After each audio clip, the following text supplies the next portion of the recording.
It's Pete, North Las Vegas. We're back on the Mini 14 today. I'm calling this Mini 14 Plan B. I made another video about this rifle and how it was extremely overgassed. The bolt lug was getting hammered on the back of the track of the charging handle. I mean, to the point where it's flattening the lug and causing some damage. So I had to tone this thing down. So I went with a company called Accuracy Systems, and he specializes in a lot of Ruger Mini 14 accessories. He makes gas blocks, and I talked about this in my other video. That's your gas adjust right there. And so he makes 3 different styles of gas block. He makes this version here, which I need because I'm running an aftermarket strut. And he also makes a gas block that has this strut incorporated into his gas block. So if I would have just started out with his gas block and strut, then I could have used the other style where I believe his adjustment's out here on the end of the strut. And then he has another style if you're not using a strut where you can adjust the gas up here. But because I'm running another person's strut, I had to go with his lower adjust, which is fine. I don't have a problem with that at all. It doesn't really matter. But I did run into a little bit of a problem when I put this gas strut on and got the gas toned down to where this rifle wasn't trying to beat itself up. It changed the ejection pattern. And I had a scope here. It was a 3x16. And when I started lowering the gas down and got this thing ejecting properly, I got it to where I had it ejecting at about 15 feet rather than 15 yards. And I'm not exaggerating. With the original gas system, it was ejecting 15 to 20 yards. So I got that taken care of, but like I was just saying, it changed the ejection pattern to where it was hitting the scope windage adjustment. So at that point, I got a choice. Well, I can turn the gas back up and put the ejection pattern back to where it was and not hit the scope, or I can say, no, I don't want to beat up my rifle and have to go to a plan B. So I took the scope off, and I'm going to mount an optic forward of the ejection port. So I had another couple of options. Okay, do I go the scout route and get the scope mounted way up forward, away from the ejection port, and put a magnified optic on it? Or do I just go with a red dot? And to go the scout route, they sell accessories here so you can get your scope mounted out here pretty far and get it away from the ejection port. But all of the designs I looked at, it's screwed into the gas block on the front. And then there was a clamp that goes to the barrel, and you screw it down on the back, which is fine. That makes a nice solid mount. But the problem is, if you want to get your rifle apart and really clean it up, you have to take your gas block apart each and every time to do that. So I didn't want to have to take the gas system apart just to clean the rifle. So that's why I decided to do what I'm about to do. And I went back to Accuracy Systems. And he's the guy that made this adjustable gas block. And this thing was a work of art. There was not a scratch, a nick, a tool mark on it. Everything was precision fit. He did a really good job on the gas block. So I went back to him and I ordered his rail. And he makes this in 3 different versions. He makes a version where it's sitting right on top of the ejection port. And he makes this version here where you have a forward cantilever. And then he makes another version where he runs the rail behind. And I'm going to run my optic up here. And the only issue I had was my style Mini uses this fold-up rear sight. So I can't mount this with the rear sight folded down. So in order to get this on there, I'm going to have this sight up all the time. And then that gives me the clearance back here. As soon as I get this thing in there, that gives me the clearance back here to mount the rail. Otherwise, this sits on top of the sight and it won't sit flush. So that's the only issue I had with his rail for my particular style Ranch Mini 14. I don't know if you're going to have this issue with the other style rear sight. I'm assuming you probably will. But had he just stepped this out a little bit more, I would have had the clearance to sit on top of this with this folded down. Not a big issue. It's not a big issue. But anyway, we're going to get on the a little bit of a rant here as far as optics go and why I chose what I chose. And this is an Aimpoint Pro.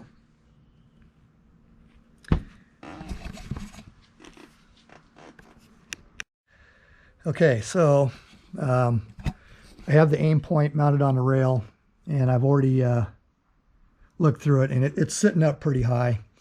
And the Aimpoint Pro comes with this spacer, and you can remove that spacer, and it's 0.3.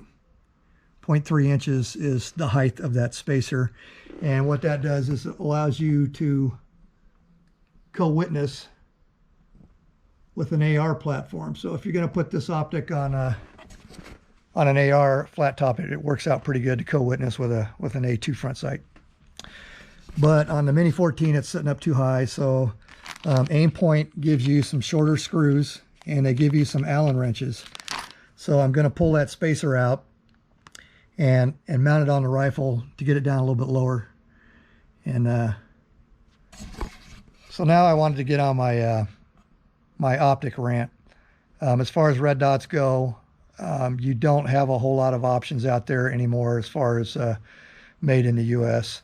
Virtually every manufacturer out there that calls themselves an American company is now having their stuff, for the most part, made in China. Some of their stuff, they're using Japanese glass and having it assembled into the Philippines, which I'm going to talk about that a little bit later in the video.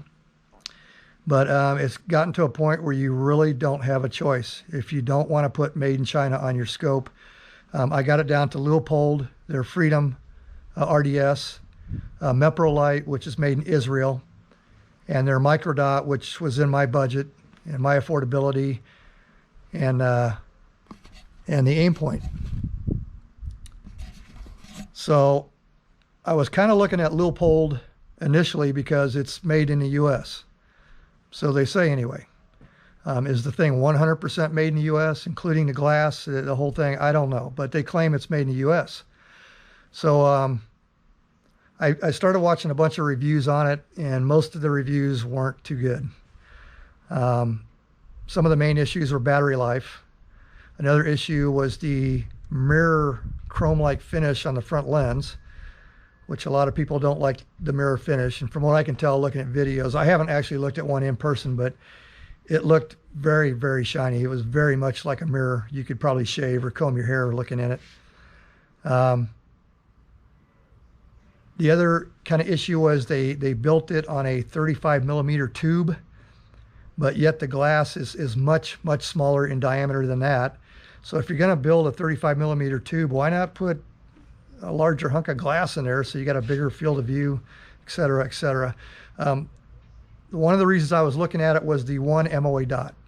Because I'm going to use this for a rifle, I thought, it'd be nice to only cover up 1 inch at 100 yards with a red dot. So that was a plus for the Leupold.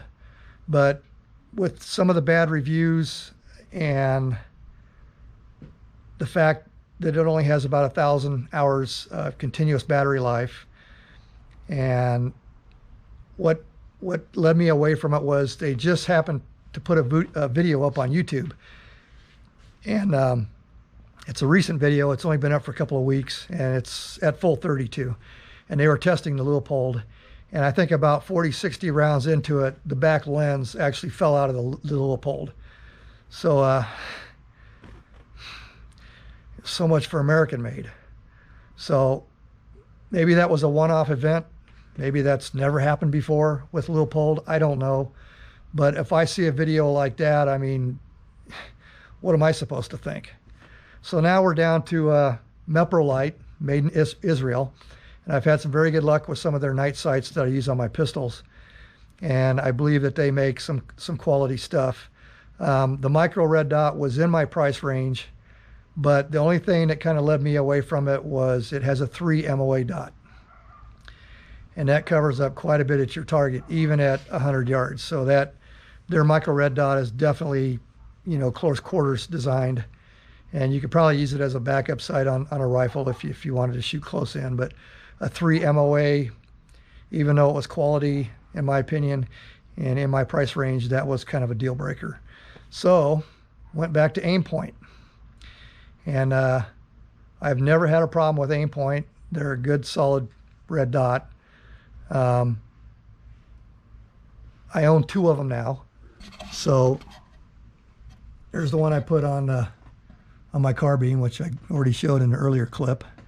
So I decided to go with another one. And my experience with aim point has been very good.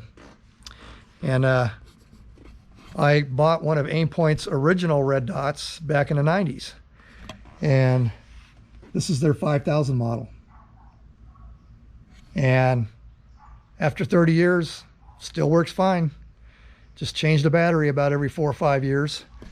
And back then, Aim Point was making powered red dots. This is a 2-power.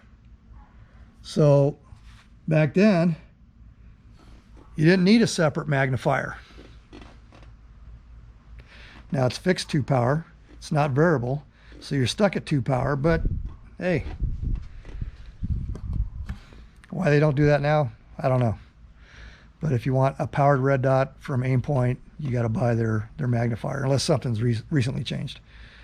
So anyway, because I don't want to put made in China on my rifles, that's why I went back to the Aim Point, which for the earlier reasons stated.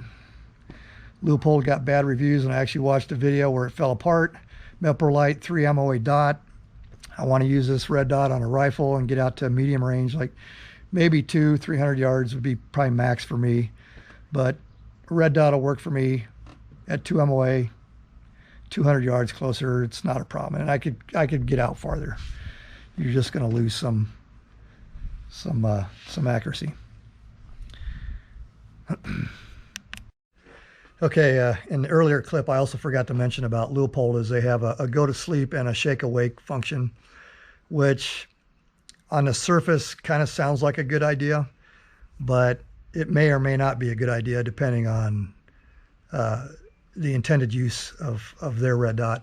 And that would be, say you're law enforcement or military or whatever, or you got a trunk or a truck gun, and you don't turn it off, so it goes to sleep, and you start driving around, you hit a bump, you go around a corner a little quick, it's going to shake awake and turn on.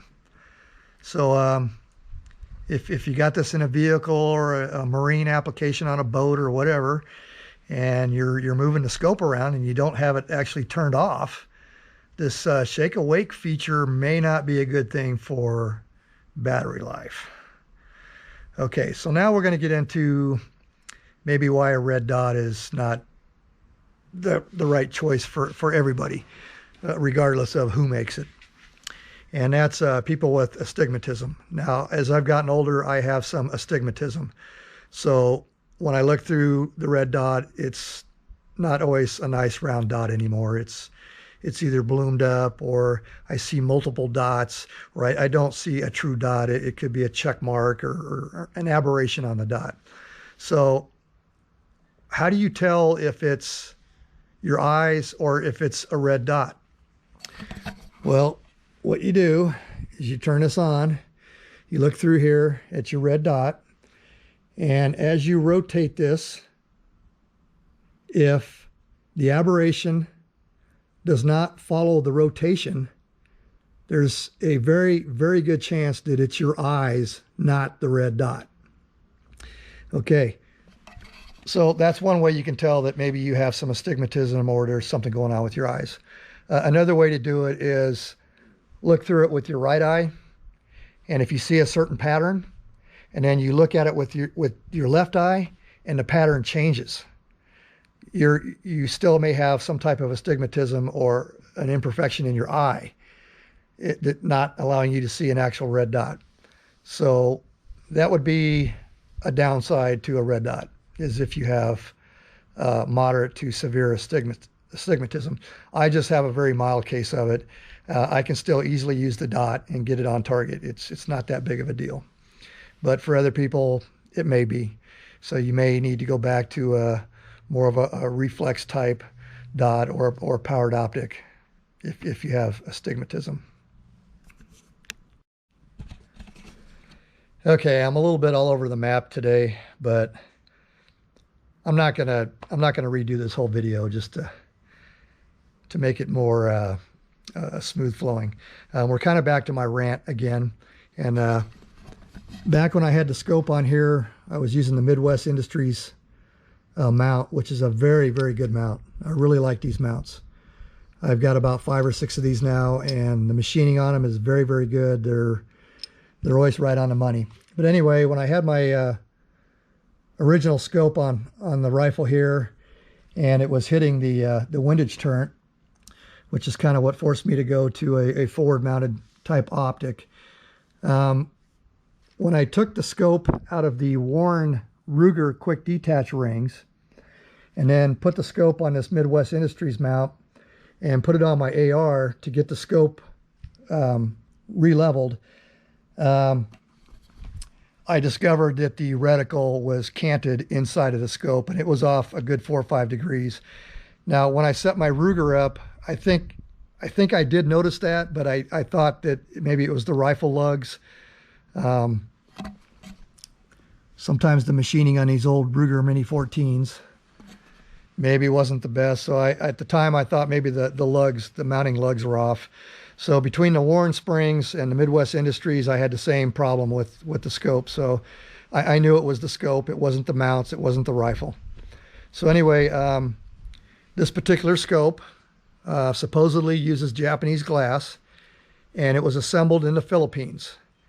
And I have another one of this company's scopes that was completely Japanese made, and it's what they, well, I don't want to give it away, and I don't want to mention the company name at this point because I've since taken the scope and mailed it back to them and told them about the problems. And the scope had some other issues, mostly cosmetic. 2 of the other issues were not cosmetic, but really didn't affect the function of the scope.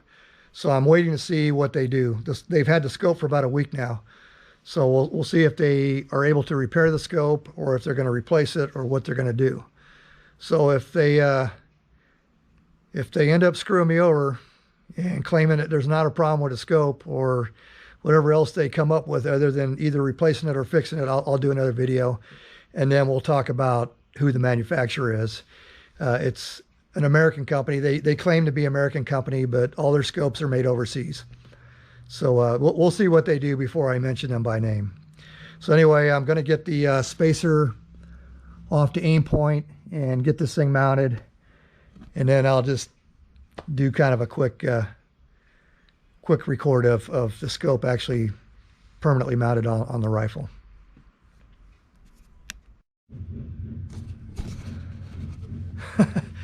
Had the camera turn around backwards. Okay, so I got the spacer out. Long screws are out. Short screws are in. Base is reattached. Got it Loctited in. Just held it up to my shoulder. It's at the right height now. It's almost perfect. So for an Aimpoint Pro, take the spacer out on a Mini 14 with a rail, and you should be in business. So I'll probably get this rifle out to the range hopefully by the end of this week, and maybe do some footage of the new setup. I already know I'm going to have to make some adjustments on this rail because he's allowed quite a bit of movement for windage, and you can actually cant the mount a little bit one way or the other. So I'll probably have to mess around with this a little bit depending on where this is at. So I'll check the adjustments on the windage on the aim point, make sure it's centered, and then I'll make adjustments on the rail and try to get the windage as centered as possible with this being centered, so I don't have to adjust it too much. So anyway, that's it for today. I know this video was a little bit disconnected here and there, and some of the things I mentioned were a little bit out of sequence, but like I said, I'm not going to redo the video. It's too painful for me. I'm not trying to run a professional looking website anyway. I think of my gun channel as more of a garage band or a mom and pop general store kind of feel, you know. And hopefully I share enough information and give you guys something to go on other than just you know, a standard review. So when I do a gun video, that's what I try to do. I try to share something that may not be common knowledge, or something that might be a little unique out there. Anyway, Pete, North Las Vegas, over and out. Oh, one last thing. We're getting ready to hit 90. And we're not even into May yet, and it's supposed to be 102, 103 today. So it's like, not the heat already. Anyway, like I said, over and out. Pete, North Las Vegas. Later.